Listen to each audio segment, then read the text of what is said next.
The sun was dying on the horizon, bleeding orange and crimson across the sky like God himself had been cut and was refusing to heal. I sat on my porch, the wood groaning beneath me with the same weariness I felt in my bones, watching the dust settle on a life I'd built with calloused hands and a heart I'd long since stopped using. 3 years. That's how long it had been since I'd had a real conversation. Not the kind you have with cattle, though Lord knows I'd talked to them more than most people, but the kind where someone looks at you and sees something worth responding to. My name is Samuel Croft, and I was a man running out of reasons to get out of bed. Then she came. A slip of a girl, no more than 11, with eyes that held the weight of 1,000 winters and a request so simple it shattered everything I thought I knew about what it meant to be human. "Sir," she'd said, her voice barely carrying over the wind that had been my only companion for years. "Please, we're hungry, we don't need much, just whatever you can spare." I almost said no. I almost turned her away like I'd turned away everything else in my life since my wife died and took all the warmth with her. But something in her eyes, something that looked terrifyingly like hope, made me stop. I wish I could tell you that I made the decision out of goodness, that some dormant compassion awakened in my chest like a sleeping giant finally stirring. But the truth is more complicated than that. The truth is I looked at that girl and saw myself, saw the hunger that had nothing to do with food, saw the desperate plea for someone, anyone, to notice that she was still here, still breathing, still hopping. She wasn't just asking for leftovers. She was asking me to remember what it felt like to be part of something. So I said yes. And that one word, that one small act of opening my door, would lead me down a path I never could have imagined. It would force me to confront ghosts I'd spent years trying to outrun. It would teach me that sometimes the things we think we're giving away are exactly what we need to receive. And it would lead me to a promise that would change everything. But I'm getting ahead of myself. The thing about loneliness is that it doesn't announce itself. It doesn't knock on your door or send you a letter. It creeps in slowly, like winter settling over the plains, until one day you wake up and realize the silence has become so familiar you can't remember what it felt like to hear anything else. I'd been on my ranch for 37 years. Bought it when I was 22 with nothing but a dream and a handshake from a banker who probably thought I'd fail. Built everything with my own hands. The house, the barn, the fences that stretched for miles across the Texas panhandle. I'd had a wife once, a beautiful woman named Alina who could make the most stubborn mule do her bidding with just a look and a kind word. She died of consumption in 1884, and I'd buried her under the old oak tree at the edge of the property, the one that had been there before I was born and would probably be there long after I was gone. After she died, I poured everything into the ranch, worked 16-hour days until my body screamed for rest, tended to the cattle like they were my children, mended fences until my fingers bled. I told myself I was honoring her memory by keeping the place going, but the truth was I was hiding from the pain, hiding from the world, hiding from the terrifying possibility that I might have to start over and learn to live without her. So I stopped living. I stopped going to town except when I absolutely had to. Stopped accepting invitations to dinners or dances. Stopped answering letters from my sister in California who kept begging me to come visit. I cut myself off from everything that reminded me of what I'd lost, not realizing that I was also cutting myself off from everything that could remind me of what I still had. By the time that girl showed up at my door, I'd become a ghost in my own life. The neighbors had stopped trying to reach me years ago. The ranch hands I'd once employed had all moved on to better prospects. It was just me, the cattle, and the endless expanse of empty sky. I remember that morning clearly. It was the first day of spring, though you wouldn't have known it from the way the cold still bit at your skin. I was making coffee, the same bitter brew I'd been making for 3 years, the only ritual I still observed, when I heard the knock. The knock. I didn't get visitors, ever. The postman left packages at the end of the drive, and even he'd stopped bothering to come all the way up to the house. So when I heard that sound, 3 sharp raps against the wood of my door, I nearly dropped my tin cup. I opened the door to find 2 things: a gust of wind that cut through my flannel shirt like a knife, and a girl. Just a girl. Small, thin, with dark hair that fell in tangles around her face and eyes that seemed too old for her youthful features. She was dressed in clothes that had been patched so many times they were more thread than fabric. Her feet were bare, and she was shivering. "Sir," she said, and her voice was so quiet I had to lean forward to hear it. "We're hungry. We don't need much, just whatever you can spare." The word hung in the air between us. I looked past her and saw the others. A woman, her mother, I assumed, standing at a distance with 2 younger children clinging to her skirts. A boy of maybe 8 who was trying to look brave but couldn't quite hide the trembling in his hands. A little girl of 5 or 6 who was crying softly, the sound carried away by the wind before it could reach me. They were Apache. I knew that from the moment I saw them, though it didn't matter to me. Around these parts, the government had been trying to force the Apache onto reservations for years. Some had gone. Others refused. They said the ones who refused were dangerous, but looking at these people, shivering and hungry and scared, I couldn't see anything dangerous about them. I just saw people just like me. "What do you want?" I asked, my voice coming out harsher than I'd intended. It was a reflex, the same way I'd learned to respond to any kind of human contact with suspicion and distance. "Food," the girl said simply. "We've been walking for 3 days. Our people were moved. We got separated. We just need a little something to hold us over until we can find them." I should have said no. I should have closed the door and gone back to my coffee and my silence. The world had taught me that it was safer to keep people at a distance. That getting close to anyone meant risking the kind of pain that would hollow you out from the inside. But there was something in that girl's eyes, something that reminded me of a leaner. The same fierce determination, the same refusal to let the world break her. "Wait here," I said, and I closed the door. I don't know what possessed me to open the pantry that day. Maybe it was the memory of Alina's voice telling me that a man who didn't share what he had was no man at all. Maybe it was the sight of that girl's bare feet on my porch, her toes blue from cold. Or maybe it was just the fact that for the first time in 3 years, someone had knocked on my door and asked for something that actually mattered. I gathered up some beans, a couple of loaves of bread I'd baked the day before, a slab of bacon, and some dried apples. I put it all in a cloth sack and walked back to the door. The girl was still there, waiting. She hadn't moved an inch. "Here," I said, thrusting the sack at her. "Take it." She reached for it, and I watched her hand, so small and thin, wrap around the fabric. I saw her eyes widen as she felt the weight of it. For a moment I thought she might cry. "Thank you," she whispered. "Thank you, sir." And then she was gone, running back to her family, the sack clutched to her chest like it was the most precious thing she'd ever held. I watched them gather together, saw the mother's face crumple with relief, saw the children crowd around the sack like it was Christmas morning. I closed the door and went back to my coffee. That should have been the end of it, a small kindness, a brief interruption in my long, empty life. I would go back to my routine, and they would go on their way, and everything would stay the same. But the next morning, I opened my door to find something on the porch. A small bundle of herbs tied together with a strip of rawhide. I didn't know what they were, but I picked them up anyway, bringing them to my nose. They smelled like sage and something else, something I couldn't identify.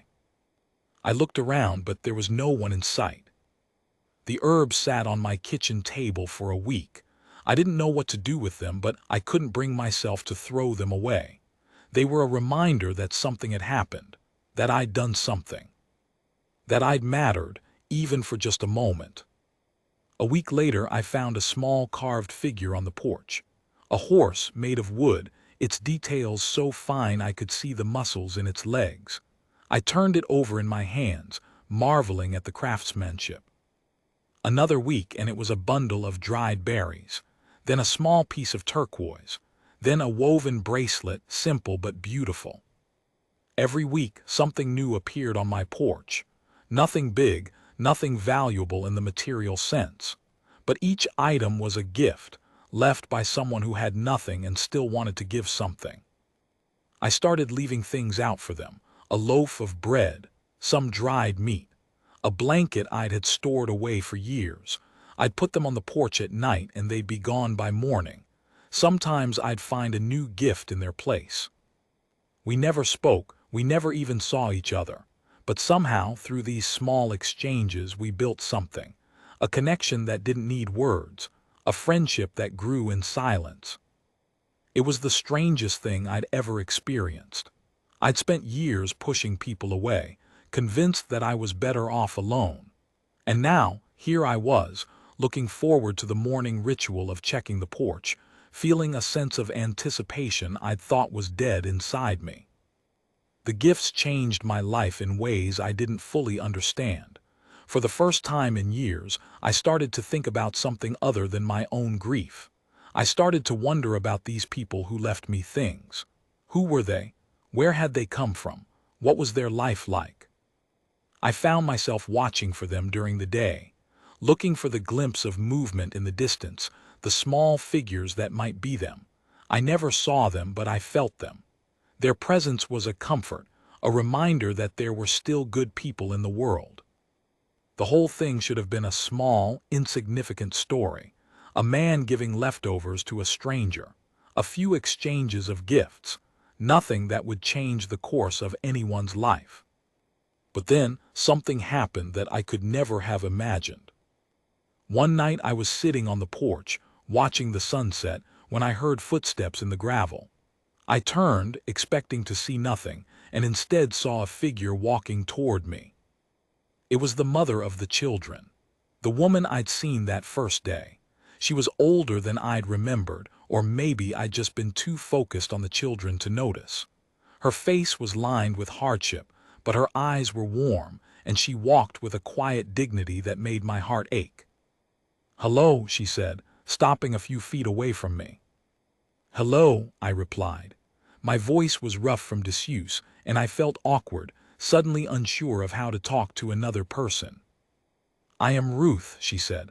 "My daughter told me you gave us food. I wanted to thank you." "You already did," I said, gesturing at all the gifts they'd left me. "You didn't have to do all that." She smiled, and it was like watching the sun come up after a long storm. "Yes, we did. When someone gives from their heart, you must give back from yours. That is the way of my people." I didn't know what to say to that. I'd never thought of it that way. I'd just been, I don't know, lonely, hungry for something I couldn't name. "Would you like to come inside?" I asked, surprising myself. I hadn't invited anyone into my home in years.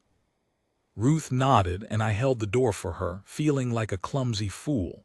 She walked past me, and I caught the scent of wood smoke and sage. Inside, I offered her a seat at the table and poured her some coffee. She accepted it with grace, wrapping her hands around the cup and breathing in the steam. "This is very nice," she said. "Your home." "It's a mess," I said automatically, looking around at the clutter I'd accumulated over the years. "It is a home," she said firmly. "That is what matters." We sat in silence for a moment. It wasn't the same kind of silence I was used to, the heavy, suffocating kind that pressed in on you from all sides. This was a comfortable silence, the kind that existed between people who understood each other without needing words. "Where are you from?" I finally asked. Ruth's face grew serious. "We were moved. The government, they took our land and said we had to go to a reservation. We tried to go, but we got separated from our group. We've been walking for weeks trying to find them." "Where are they?" "To the south. We heard there were others who refused to go to the reservation. They are living in the hills. We were trying to reach them when we found your house." I thought about that, about these people, displaced from their home, forced to walk for weeks with nothing but what they could carry. I thought about my own stubborn refusal to leave this place, even when it had become a prison of grief. "You can stay here," I said, the words coming out before I could stop them. "Just for a while, until you figure out where you're going." Ruth looked at me, her eyes searching my face. "You would do that?" "I don't have much," I admitted, "but I have enough, and it's more than I need." She was quiet for a long moment, then she nodded slowly. "Thank you." I realized in that moment that I'd just made a decision that would change everything. I'd opened my door to strangers, and I'd invited them into my life. And for the first time in 3 years, I felt something other than grief. I felt hope. I remember because I'd just finished fixing the fence along the east pasture, and my hands were blistered from the work. The sky was a color I'd never seen before, a sickly green that made my skin prickle with unease. The cattle were restless, moving in tight circles, and the birds had all gone silent. Ruth came out of the house, her face tilted up toward the sky. "The storm is coming," she said. "A big one." I'd lived through plenty of Texas storms. Twisters, hailstorms, the kind of rain that turned the plains into an ocean of mud. But I'd never felt this kind of tension in the air before. It was like the world was holding its breath. We got the children inside first. The little ones had been playing in the yard, chasing the chickens and laughing. I scooped up the youngest, Mary, the little girl who'd been crying that first day, and carried her into the house while Ruth shepherded the others. "Get to the cellar," I said, "now." We'd been working on the cellar for weeks. It was the one part of the house I'd actually bothered to fix since Eleanor died. I'd reinforced the walls, stocked it with food and water, made sure we had somewhere to go if the worst happened. The wind started before we could get everyone down. It came with a roar, a sound like a living thing, battering the house with a fury I'd never seen. The windows rattled in their frames, the roof groaned, and I could hear things, branches, tools, God knows what, smashing against the walls. "Go," I yelled, pushing Ruth toward the cellar door. "Take the kids and go." "What about you?" she shouted over the wind. "I need to secure the barn door. I'll be right behind you." I lied. The barn was a quarter-mile from the house. I'd never make it there and back in time. But I had to try. The barn was full of feed, the cattle were out there, and if we lost everything, we'd have nothing to rebuild with. I ran into the storm. The wind knocked me flat twice. The first time I crashed into the side of the house, scraping my arm raw. The second time I went into the mud, struggling to get my footing. The rain was so thick I couldn't see more than a few feet in front of me. But I got to the barn. I could hear the cattle bellowing inside, terrified, smashing against the walls. The door was flapping open, ripping at its hinges. I threw myself at it, putting my whole weight behind it, fighting to get it closed. "Come on," I grunted, "come on." The latch wouldn't catch. The wind was too strong, pulling the door back open as fast as I could close it. I could feel the strain in my muscles, feel the burn of exhaustion.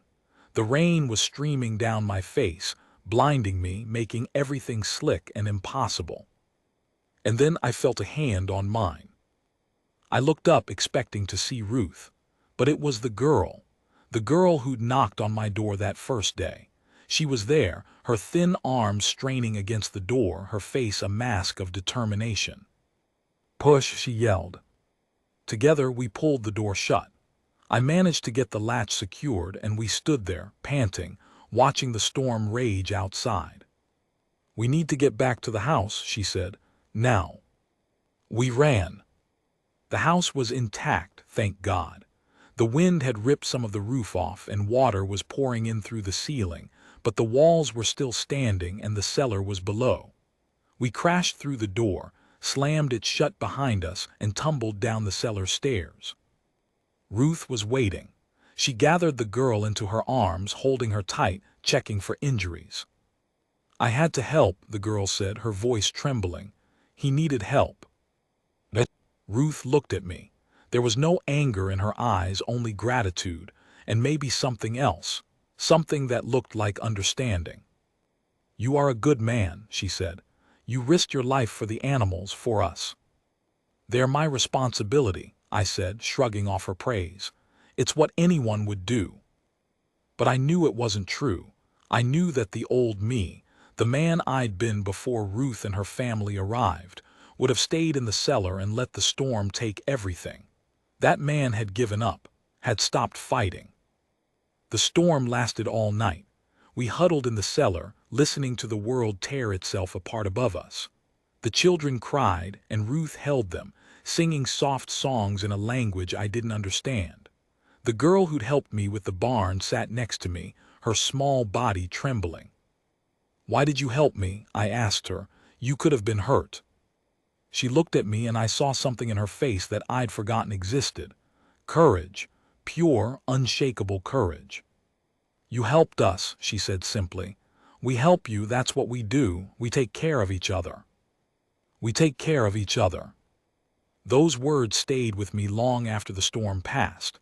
Through the cleanup, through the rebuilding, through all the long days of trying to put our lives back together. I kept coming back to that idea, that simple truth. When the sun rose the next morning, I stepped outside and looked at the damage. The barn had survived, but just barely. The fence along the east pasture was gone, wiped out by the wind. The cattle were scattered, and it would take days to round them up.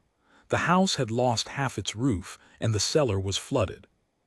It was the worst damage I'd ever seen.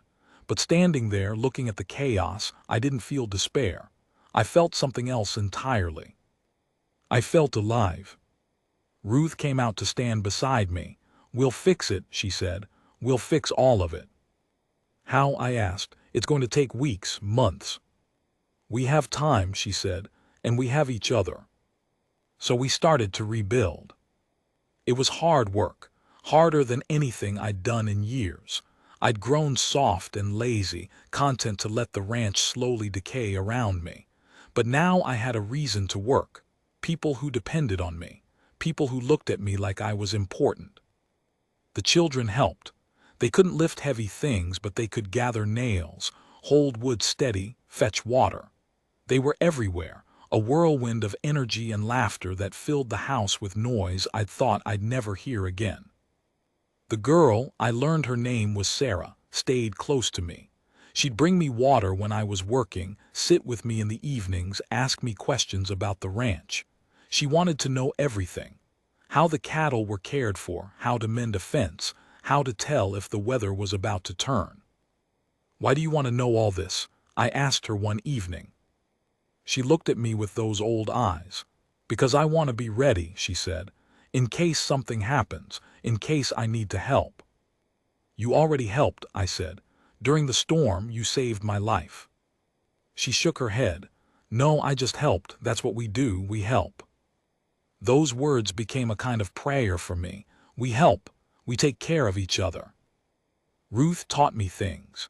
She showed me how to make medicine from the plants that grew wild on the plains, how to read the signs of the weather in the way the birds flew, the way the clouds formed, how to see the world in a way I'd never seen it before. "I was blind," I told her one day. "Before you came, I couldn't see anything but my own pain." She nodded. "I know. I've seen that in many people. They carry their grief like a heavy burden, and they think if they put it down, they'll fall apart." "But you can put it down," I said. "You can let it go." "Not completely," she said. "The grief stays. It's part of who you are. But you can learn to carry it differently. You can learn to let it make you stronger instead of weaker." I thought about that. About all the years I'd wasted, hiding from the world because I was too afraid to feel anything else. I'd been so focused on the pain of losing a leaner that I'd forgotten how to love anything else. But here, now, surrounded by these people, I was learning again. The weeks passed, the ranch slowly recovered. The cattle were rounded up, the fences rebuilt, the house patched. We fell into a rhythm, a pattern of work and rest that made time feel like it was moving differently, slower, more purposeful. I found myself looking forward to the evenings when we'd all sit on the porch and watch the sun set. Ruth and I would talk, and the children would play, and for the first time in years, I felt like I had a place, like I belonged. One evening, Ruth looked at me with an expression I couldn't read. "We will need to leave soon," she said. My heart clenched. "Leave? Why?" "We've been here too long," she said. "The other people who left the reservation are still waiting. We need to find them." "You can stay," I said, the words coming out desperate. "You can all stay. This is your home now." She shook her head. "It's your home, not ours. We need to be with our people." "But you're my people now," I said. "You're my family." The words hung in the air between us. I hadn't meant to say them. They just slipped out, like a confession I hadn't realized I needed to make. Ruth looked at me and there were tears in her eyes. "Family," she repeated. "Yes, you are our family now. We will never forget what you've done for us." "But you're still leaving." She was quiet for a long moment. "The children need to know where they come from. They need to learn the ways of our people. I can't give them that here. Not really." I wanted to argue, to beg her to stay, but I could see in her face that her mind was made up. She was like me, stubborn, determined, unable to be swayed when she decided something was right. "When?" I asked. "At the end of the month," she said, "when the new moon comes." That gave us about 2 weeks. 2 weeks to say goodbye. 2 weeks to try to hold on to something I knew was already slipping away. I spent those 2 weeks like I was trying to memorize every second. I worked alongside Ruth and the children, drank in the sight of them, the sound of their voices, the warmth of their presence. I told myself I was preparing them to go, but really I was preparing myself to let them go. Sarah came to me on the last night. She was carrying a bundle wrapped in cloth. "This is for you," she said, holding it out to me. I unwrapped it carefully. Inside was a blanket, not just any blanket, but one that had been carefully made, embroidered with designs that I recognized as Apache. A horse, a sun, a symbol I didn't recognize. "It's for protection," Sarah said. "It will keep you safe." "Thank you," I said, my voice thick with emotion. "It's beautiful." "It's made from your clothes," she said. "We took them and cut them up. We wanted you to have something that we made, something that would remind you of us." I knelt down so I was at her level. "I don't need something to remind me of you," I said. "I could never forget you, any of you." She hugged me then. Her thin arms wrapped around my neck, and she held me tight, like she was never going to let go. "Please," she said, her voice soft, "don't forget us." "Never," I promised. And I meant it. The new moon came, and Ruth and her family left. I stood on my porch and watched them go. They walked south, toward the hills where their people were waiting. Sarah turned around once to wave, and I lifted my hand in return. Then they were gone. The silence returned, but it wasn't the same silence that had haunted me before. This silence wasn't empty, it was full, full of memories, full of hope, full of a future that I was suddenly, desperately ready to embrace. I went back inside. The house was quiet, but it wasn't the oppressive quiet of loneliness. It was the quiet of a new beginning. I picked up the blanket Sarah had given me. I wrapped it around my shoulders, and I felt the warmth of it seep into my bones. I made a promise that night, a promise to myself and to the people who had changed my life. I wouldn't forget. I would honor them by living, by opening my door to others, by remembering that we're all connected, all part of something bigger than ourselves. The next morning, I rode into town for the first time in months. The people there were surprised to see me. They'd heard rumors, stories about the Apache woman and her children, about how I'd taken them in. I didn't care what they thought. I was there for a reason. I went to the general store and bought supplies, more than I needed. Then I started looking for other people who needed help, families who'd lost their homes, people who were struggling to survive. I brought them to the ranch. The house was big and there was room for everyone. I opened my doors and my heart and I let them in. It was my way of keeping the promise I'd made to Sarah and Ruth and the children. My way of saying thank you. By the end of the year, the ranch had become something I never could have imagined. A community, a family. And it had all started with one plea for leftovers. It started early, with frost appearing on the windows in October and snow falling before Thanksgiving. The cattle grew thin, the grass died, and the wind seemed to cut through everything, finding its way into the smallest cracks in the walls.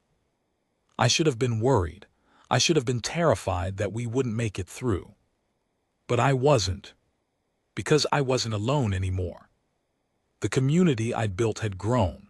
There were 15 of us now, families and stragglers and people who had nowhere else to go. We'd built cabins to house them, extended the garden, stocked up on feed. We were ready. Or so I thought. The trouble started with a visitor. He showed up in December, a stranger in a heavy coat with a face that looked like it had been carved from stone. He was a government man. I could tell by the way he carried himself, the way he looked at me like I was something to be evaluated. "Mr. Croft," he said, stepping off his horse, "I've been looking for you." "Who's asking?" I replied, my hand resting on the rifle I kept by the door.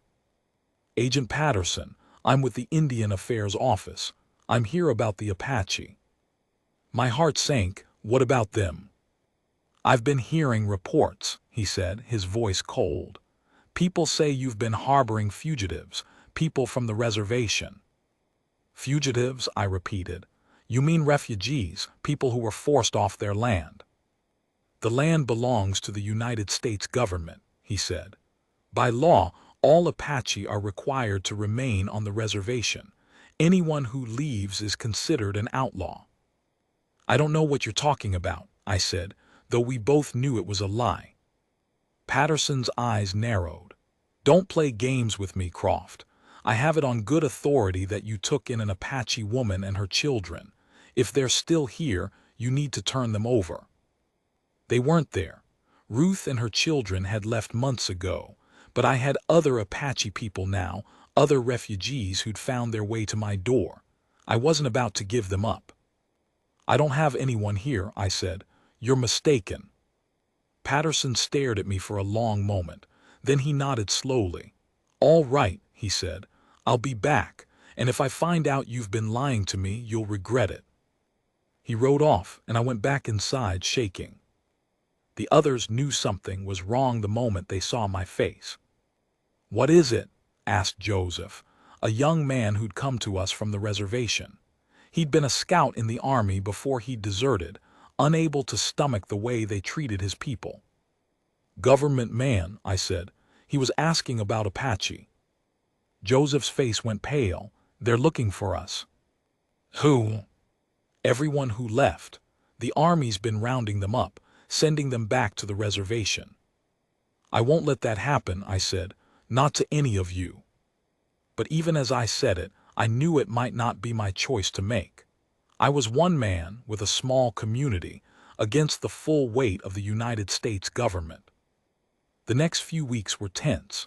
I made sure everyone stayed close to the ranch, avoided the main roads, kept their heads down.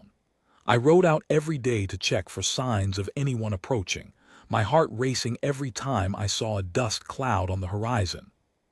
The snow came in January, burying everything under a white blanket that stretched to the horizon. It was beautiful in a way, but it was also dangerous. The cattle couldn't graze, and we were burning through our supplies faster than I'd planned. We started rationing, 1 meal a day, thin broth, a bit of bread.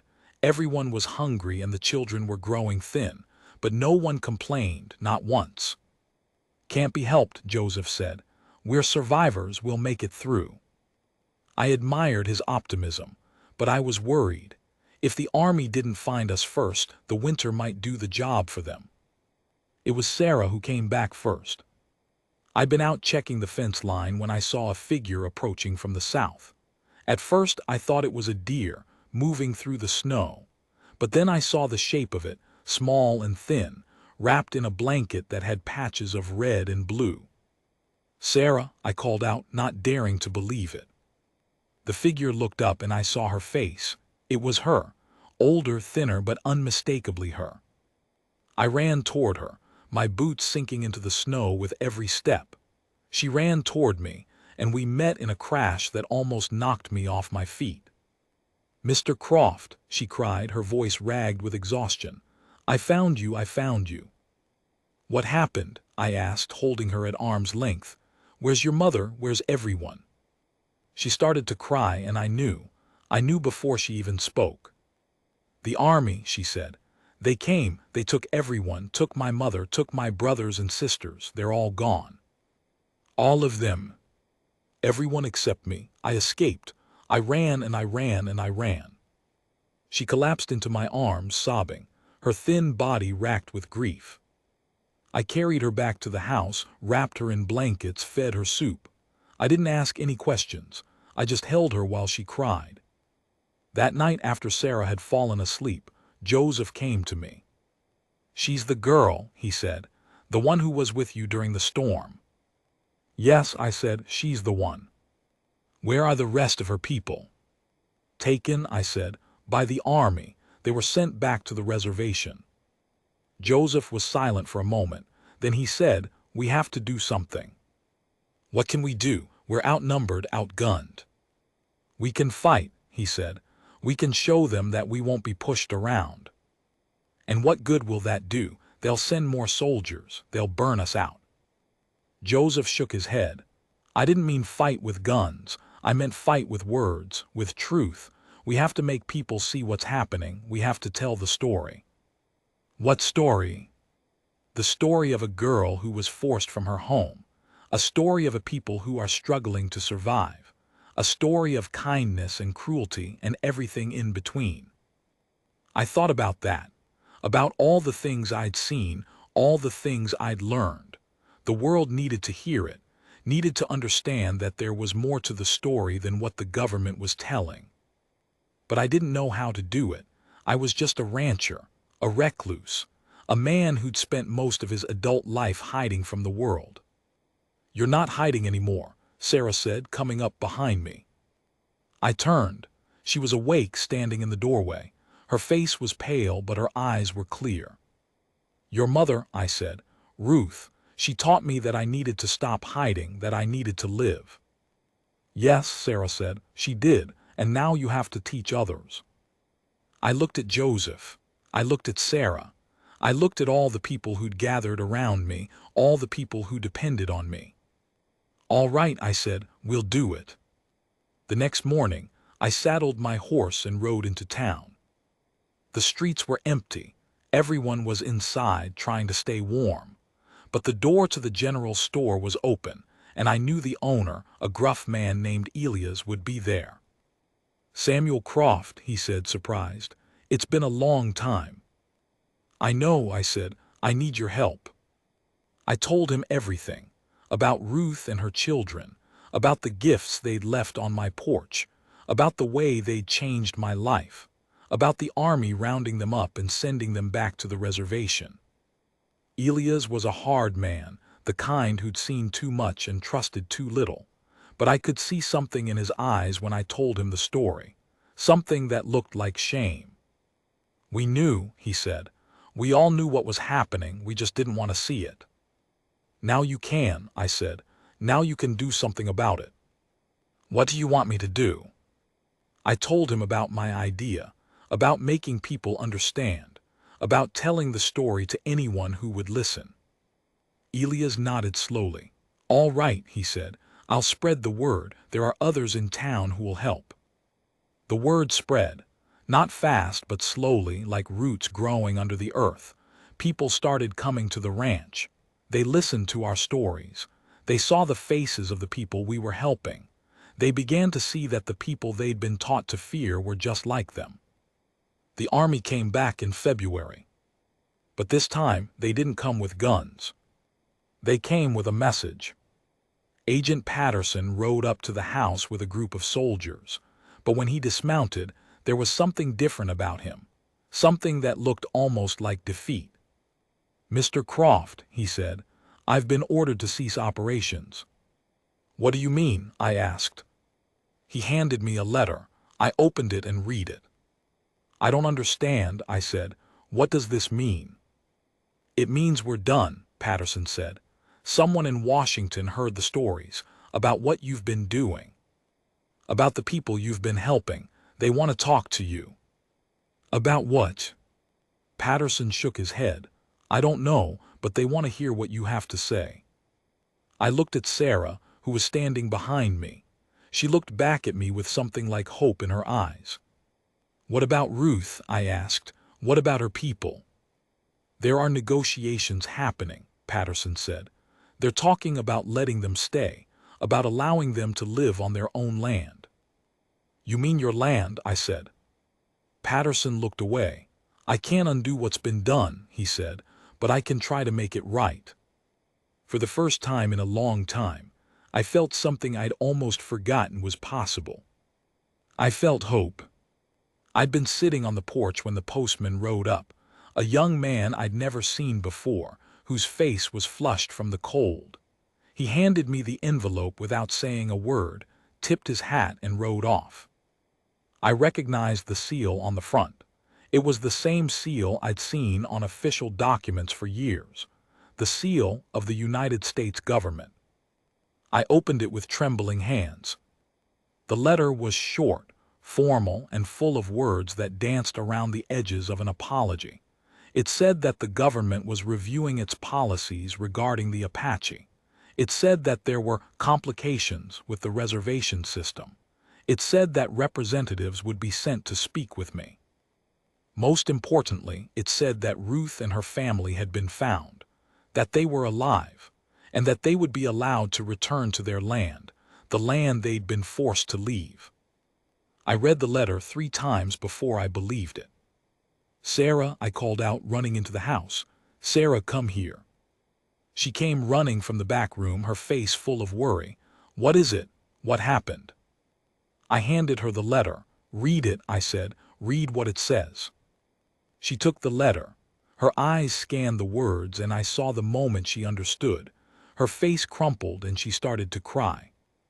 "They're alive," she whispered. "My mother is alive." "All of them," I said. "They're all coming back." The news spread through the ranch like wildfire. Everyone was celebrating, hugging each other, laughing and crying and shouting with joy. I stood in the middle of it all, letting myself be swept up in the moment. For the first time in years, I felt like I was exactly where I was supposed to be. Ruth came back in April. It was a beautiful day, the kind of day that makes you forget all the storms and snows that came before. The sky was a brilliant blue, and the new grass was starting to show through the mud. I was out front when I saw them, a group of figures approaching from the south, walking slowly but steadily. I recognized them immediately. Ruth was in front, her head high, her back straight.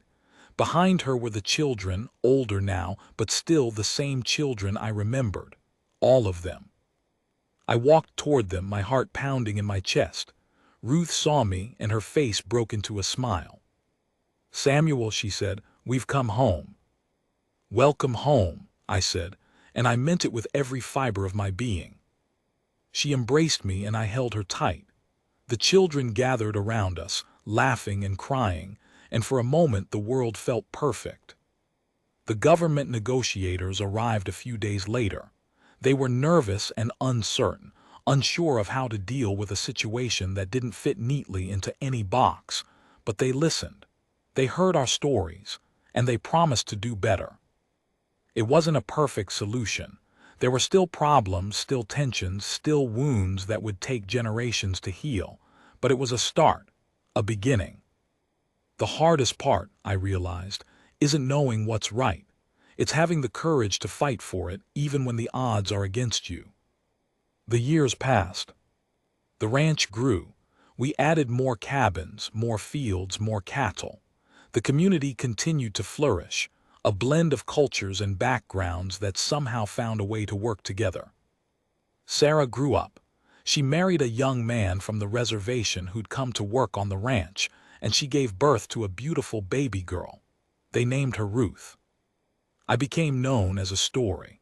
People from far and wide came to hear the tale of the lonely rancher and the Apache girl who changed his life. I told the story again and again, always making sure to include the important parts. The parts about kindness and courage and the power of opening your heart. Ruth stayed close. She became my partner in running the ranch, teaching me everything she knew about the land and its secrets. We grew old together, two people who'd found each other when neither of them was looking. I often sat on the porch, watching the sunset, thinking about all the things that had led me to this moment. The pain of losing a leaner, the years of loneliness and despair, the knock on the door that had changed everything. "You saved my life," Sarah once said to me. "No," I replied. "You saved mine, you just didn't know it." On the day I died, I made one final request. I asked to be buried under the old oak tree next to a leaner. Ruth and Sarah were there with me, holding my hands, telling me they loved me. "One last thing," I said, my voice barely a whisper. "The blanket, the one Sarah gave me, I want to be buried with it." "It's a promise," I said, "a promise that I'll never forget what you taught me." "What did we teach you?" Ruth asked. I smiled, feeling a sense of peace washing over me. "You taught me that love is the only thing that matters," I said, "that we're all connected, that even in the darkest times there's always hope." I closed my eyes and I let go. The ranch is still there. The old oak tree still stands, and every year on the anniversary of the day we met, Sarah and her children gather under its branches to tell the story. The story of a lonely rancher, a starving girl, and a plea for leftovers that changed everything. They say that sometimes on quiet nights you can still see us there, a man and a woman sitting on the porch watching the sunset together. But maybe that's just the wind, and the hope, and the memory of a love that refused to die.